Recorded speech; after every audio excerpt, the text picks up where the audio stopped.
நேபாளத்தில் பேருந்துகள் ஆற்றில் கவிழ்ந்த விபத்தில் இந்தியர் ஒருவர் சடலமாக மீட்கப்பட்டுள்ளார். மாயமான 50க்கும் மேற்பட்டோரை தேடும் பணி தீவிரமாக நடைபெற்று வருகிறது. நேபாள நாட்டில் தொடர் மழை பெய்து வருகிறது.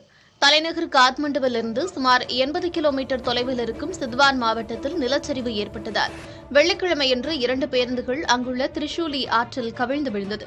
இந்த விபத்தில் பேருந்துகளில் பயணித்த 54 பேர் மாயமானதால் அவர்களை தேடும் பணி தீவிரமாக நடைபெற்று வருகிறது. மாயமானவர்களில் 7 பேர் இந்தியர்கள் என்று தகவல் வெளியானது. ஆற்றை சுற்றியுள்ள பகுதியில் மீட்புப் படையினருடன் சேர்ந்து ராணுவ வீரர்களும் தீவிர தேடுதல் வேட்டையில் ஈடுபட்டு வருகின்றனர். இந்நிலையில் விபத்து நடந்த பகுதியிலிருந்து 50 கிலோமீட்டர் தொலைவில் ஒருவரின் சடலம் கண்டெடுக்கப்பட்டுள்ளது. சடலமாக கண்டெடுக்கப்பட்டவர் இந்தியாவைச் சேர்ந்த ரிஷிபால் ஷாஹி என்று நேபாள அதிகாரிகள் தரப்பில் தெரிவிக்கப்பட்டுள்ளது.